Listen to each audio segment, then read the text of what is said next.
What's up, you guys? Todd Falcone, just sitting here in the office and acting like a crazy goofball network marketer. And listen, a question came in on a survey that I just did, and somebody asked a question. Well, how do you act professional when you don't really have the check yet? I mean, look at me right now. I look like I don't know, this is the way I dress normally, not necessarily pulling the hat down that far, and I don't necessarily need to be wearing the glasses, and I can take that off. But here, listen.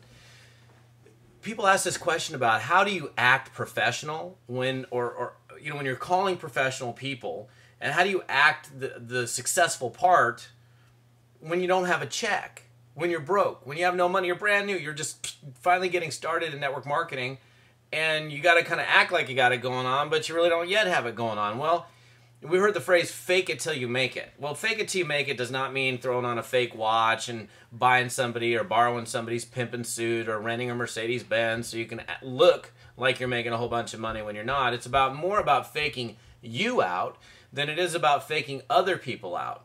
And it's just a matter of acting differently and choosing. It's just like acting, just like Robert De Niro acts a part in a movie. He's not actually that part. I mean, he's acting that part. So you got to mentally get it in here, right there in that 6 inches or 8 inches, depending on how big your head is. I kind of have a smaller head, so it's only probably about 5.5 inches, whatever. You got to act the part before you become the part. So again, it's not about you faking other people out. It's about you faking yourself out and deciding that, hey, I'm a pro. You don't have to have a big check already in order for you to impress another person. You don't have to have a big downline and for somebody to be impressed or to follow you. You just simply need to act like you're a successful person. Some of that includes, when you're booking a call with somebody, not going, well, gee, I got all of next week available. I got Monday, Tuesday, Wednesday, Thursday, Friday. Any of those fine days will work because I got nothing going on. Like if I'm booking a follow-up call with somebody, even if my calendar's wide open and I had nothing going on, what am I going to do? I'm going to say, look, man, I can get back to you on Tuesday morning or Wednesday afternoon. Which one's going to be better for you? Because those are the only time slots I have available. Okay, great. Wednesday afternoon, fine. I've got either 2:30 or I can squeeze you in at 3:45. Which one of those time slots would work better for you? And people want to work with busy, successful people. So a lot of it has to do with just how you present yourself and making the decision to act. Act like you're successful before you've actually got the check. It doesn't mean like, oh man, I got a big old downline. I got 27,000 people in there and a huge, gigantic check. That's lying. This isn't about lying. It's more about faking your own head out so that, and just like Jim Rohn says, in order for you to earn more, you must first become more. So in order for you to earn $1 million, you got to first start acting like $1 million earner. Just the same thing with like lottery winners.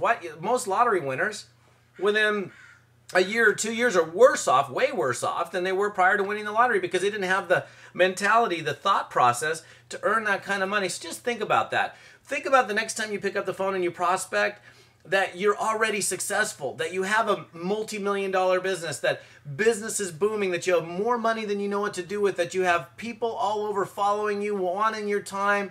I get it. I understand well, Todd, that's kind of hard. Well, it's just about putting it in here. It's about putting it in here. So put it in there and then project it outward and see what you project becomes somebody else's reality. That's the huge lesson in today's blog post. What you project is what whoever it is, whatever you're projecting outward, becomes that person's reality.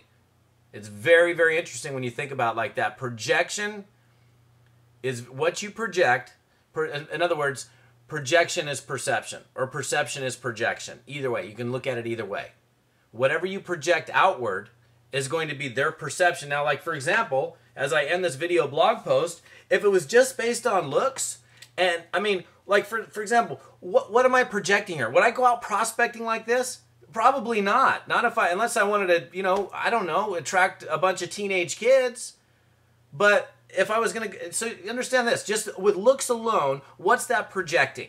Well, it's projecting, I don't know, youthfulness, who knows what it's projecting. It doesn't matter, but think about that. What you're projecting in your voice, how you come across when you're talking to people, makes a big difference. We'll see you on another blog post.